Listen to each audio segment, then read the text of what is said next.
May kontrabida na pera o kapangyarihan ng gusto.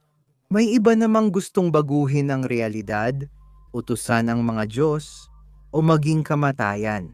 Iraranggo natin ang Disney kontrabida mula pinakamahina hanggang pinakamalakas. Walang nostalgia bias o sympathy points. Puro kapangyarihan lang, mula tuso hanggang mga Diyos.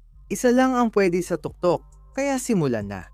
Malamig at walang emosyon, si Lady Tremaine ay hindi gumagamit ng dahas para manalo. Binabasag niya ang mga tao mula sa loob. Nagahari siya gamit ang manipulasyon, pagkonsensya, at kontrol, ginagawang parang mabagal na nasusunog na psychological horror movie ang buhay ni Cinderella. Pisikal, isa lang siyang babaeng nakaayos.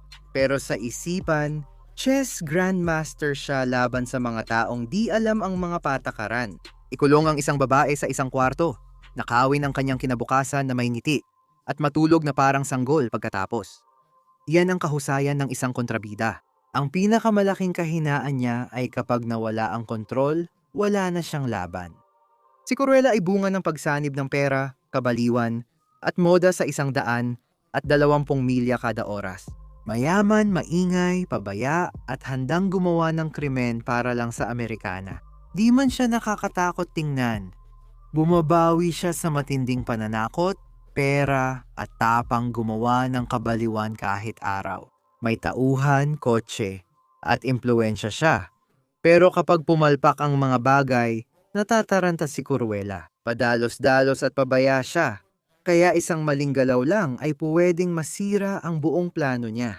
Hindi malakas si Hans pero mapanganib siya at ginagamit ang alindog, pasensya, at kasinungalingan bilang sandata. Dahil may 12 siyang kuya maaga siyang natutong ang kapangyarihan ay kinukuha, hindi ibinibigay. Tahimik lang. Ginagamit niya ang ngiti para paikutin ang mga kaharian, nagpapanggap na nagmamahal, at nag-aabang ng tamang oras para manaksak. Pisikal, isa lang siyang lalaking may espada.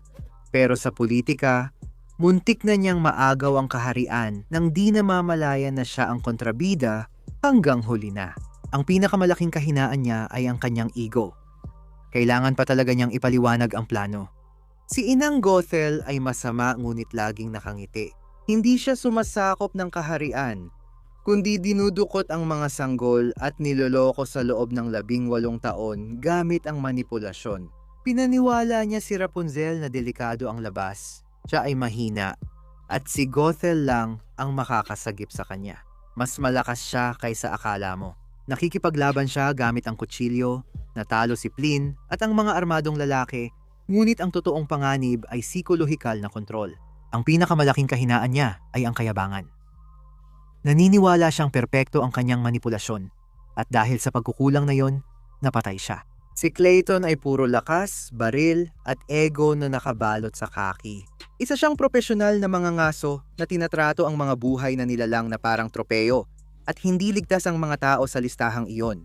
Malakas siya, bihasa sa baril, at walang awa. Pero ang tunay na panganib kay Clayton ay ang maingat niyang pagpaplano ng karahasan. May dala siyang reserbang sandata at kalamangan. Kapag di natupad ang plano, mabilis siyang mag-init ng ulo at sumusugod ng hindi nag-iisip, kaya siya napapahamak. Si Kapitan Hook ay parehong nakakatawa at nakakatakot. Minsan, inuutusan niya ang piratang tauhan, mahusay gumamit ng espada na parang duelist, at walang pakialam kung sino ang papatayin kapag sinuway siya, lalo na kapag nakatutok siya. Matalino, mapanlinlang, at nakakatakot siya. Ngunit ang isipan ni Hook ang pinakamalakas niyang kalaban. Laging nagpapabagsak sa kanya ang takot niya sa buwaya, pagkahumaling kay Peter Pan, at init ng ulo na sumisira sa sarili niyang plano. Sa pinakamagandang araw niya, isa siyang bihasang kontrabida. Sa pinakamasamang araw niya, tumisigaw lang siya sa isang orasan. Namumuno si Prinsipe Juan dahil sa korona, hindi dahil sa kakayahan niya. Pinapatawan niya ng buwis ang tao hanggang maghirap, inaaresto ang tumututol, at nagtatago sa likod ng sundalo para ipatupad ang gusto niya. Sa tulong ng hipnotismo ni Sir Hiss, ginagamit ni Juan ang takot para magkontrol. Pero sa totoo, duwag siya mag-isa. Natatakot siya kahit may gwardiya at agad sumusuko. Lakas lang niya ang posisyon, hindi ang pagkatao niya. Si Frollo, bilang hukom ng Paris, may kapangyarihang magpakulong, magpahirap, at magpabitay ng tao sa isang salita lang. Inuutusan niya ang mga sundalo, sinusunog ang mga ngalungsod sa banal na apoy, at hinahabol ang mga tao dahil sa relihiyosong obsesyon. Mapanganib siya, malakas pumatay, bihasa sa patalim, at walang awa kapag naipit. Pinakamalakas niyang sandata ang kapangyarihan sa sistema, batas, takot, at pananampalataya. Lahat ay ginagamit niya para sa obsesyon niya. Ang kanyang pagbagsak ay ang tanging bagay na hindi niya kayang kontrolin. Si Gaston ay purong pisikal na pangingibabaw. Kaya niyang buhatin ang mabigat gamit isang kamay, talunin ang marami, at labanan ang mga harap-harapang halimaw. Sanay siya sa baril, kutsilyo, at suntukan, pero ang talagang delikado ay ang impluwensya niya. Sinusundan siya ng tao dahil mukha siyang bayani. Sa ilang salita, kaya niyang paalabin ang galit ng buong bayan.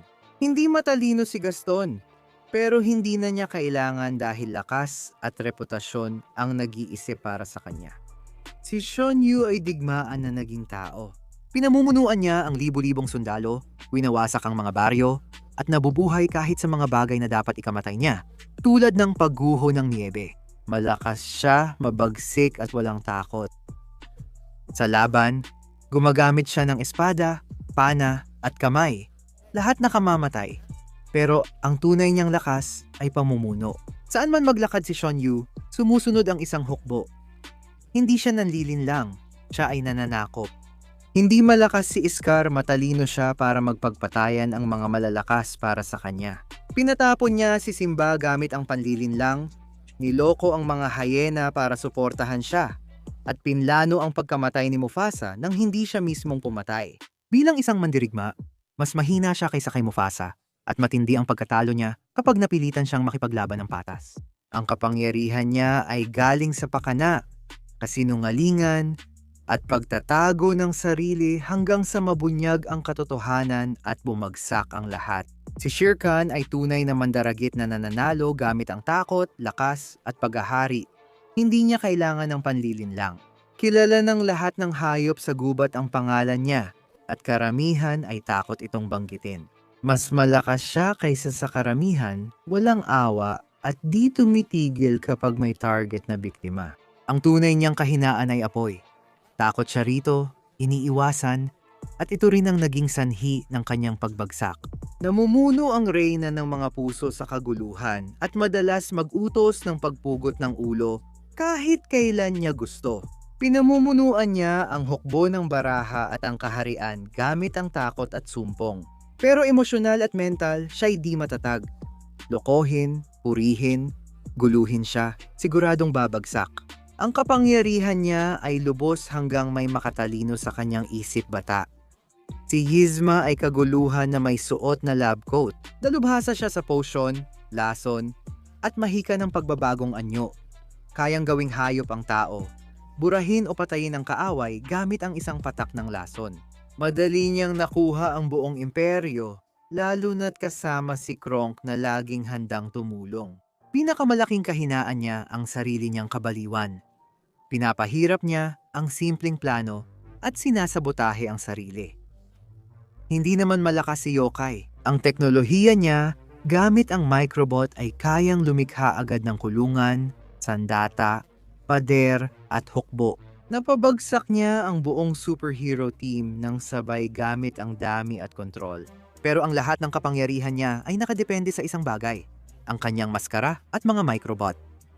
Kapag nawala ang mga iyon, isa na lang siyang mapait na tao na walang natira. Mapanganib si King Candy dahil binabago niya ang realidad mula sa loob. Sa pag-hack ng game code, binubura niya ang pagkakakilanlan, hinuhugasan ang utak ng mundo, at kinukuha ang ganap na kapangyarihan para sa sarili niya. Bilang turbo, inagaw niya ang laro na buhay sa pagpapatapon at muling naging hari. Sa anyong cyborg, nagiging pisikal na halimaw siya, bukod sa pagiging digital na Diyos. Kahinaan niya, nabubuhay pa rin siya sa mga sistemang pwedeng mabura, mag-crash, o pasabugin. Hindi kailangan ni Doris ng kalamnan, kundi ulo lang na mauupuan niya. Bilang isang AI na sumasakop ng isipan na sombrero, kaya niyang lubos na kontrolin ang sino mang magsuot sa kanya at gawing parang mga puppet ang mga ito. Sa mga alternatibong timeline, literal niyang nasakop ang mundo sa pamamagitan ng paggawa ng napakaraming kopya ng sarili niya. Marunong siyang lumaban, tumaksak, at manipulahin, pero mahina siya dahil dependent siya. Kung wala siyang host, isa lang siyang galit na teknolohiya na walang paa. Si Ganto ay parang tangke, malaki, armado at sanay bilang galactic enforcer. Kaya niyang makipagsabayan, isang Stitch na ginawa para hindi masira.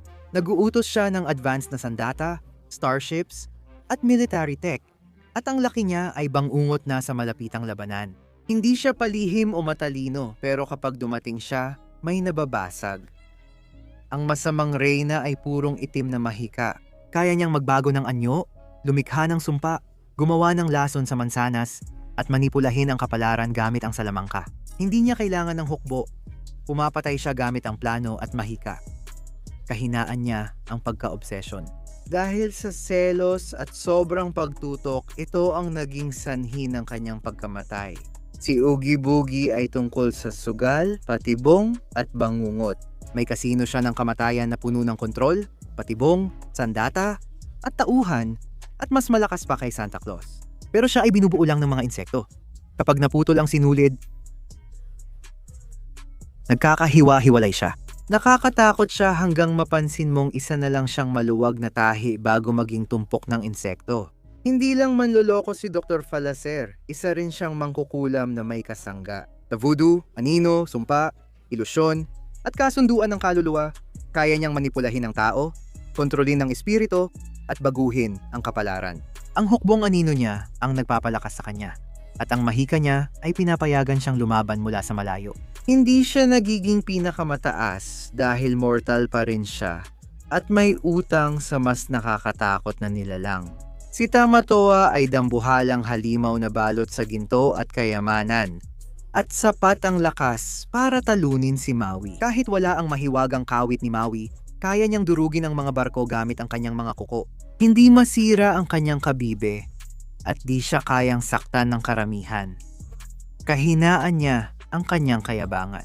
Palabong at mabagal siya, madaling lokohin kaya natalo ni Moana. Ang Firebird ay hindi kontrabida na may plano, kundi puwersa ng pagkawasak. Sinusunog nito ang kagubatan, binabago ang lupain, at bigla ang binubura ang buhay. Sa simpleng pag-iral, walang hukbo o salamangka, puro pagkawasak ng kalikasan. Ang pumipigil lang dito ay ang likas nitong siklo ng kamatayan at muling pagsilang. Kaya parang nire-reset lang ito, hindi natatalo. Si Taka, isang buhay na bulkan, ay may kontrol sa lava, apoy, at pagkawasak. Kaya niyang durugin ang bundok, baguhin ang isla, at tiisin ang mga atake ng demigod. Hindi siya tuso o mapipigilan. Natunaw ang sandata, nabigo ang hukbo, at wala nang makakapigil sa kanya kundi kung may makalangit na pakikialam. Hindi mo nilalabanan si Taka, nilalampasan mo lang siya. Si Ursula ay kumpletong banta, mahika, talino, lakas. Kahit wala ang trident ni Triton, kontrolado niya ang mga sumpa, pagbabagong anyo, kontrata, at mga laro sa isipan. Kapag may trident pa siya, halos Diyos na siya, kontrolado ang bagyo, dagat, at malakas na mahika. Idagdag mo pa ang laki niya, ang mga galamay niya, ang mga iil niya, at ang talino niya. Makakakuha ka ng isa sa pinakakumpleto at pinakamapanganib na kontrabida na ginawa ng Disney. Si Jafar ay isang tusong bihasa sa mahika.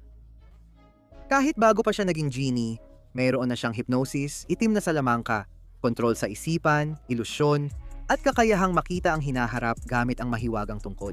Bilang genie, kaya niyang baguhin ang realidad, lumikha ng bagyo, magpalit ng anyo ng tao, baguhin ang sitwasyon, at talunin halos lahat ng bayani sa mundo niya.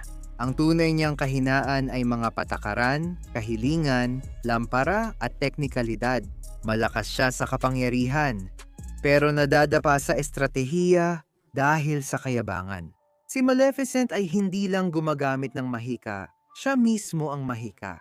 Kontrolado niya ang mga sumpa, bagyo, itim na apoy, teleportasyon, ilusyon, manipulasyon ng isipan, at malawakang pagkasira ng kapaligiran.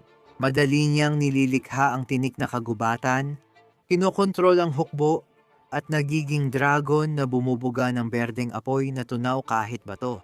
Di tulad ni Jafar, hindi siya umaasa sa batas o kahilingan.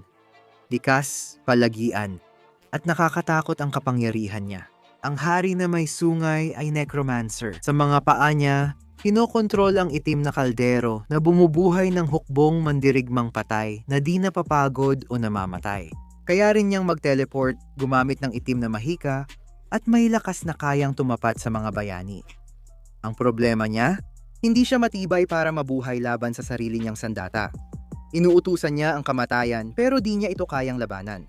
Si Chernobog ay higit na isang kosmikong bangungot kaysa kontrabida, parang si Satanas. Higante siya kumpara sa mga bundok, nakakatawag ng walang katapusang mga demonyo, kumukontrol ng apoy at anino, at tinatrato ang mga kaluluwa na parang laruan. Hindi siya natatalo, umaalis lang kapag may araw at banal na musika.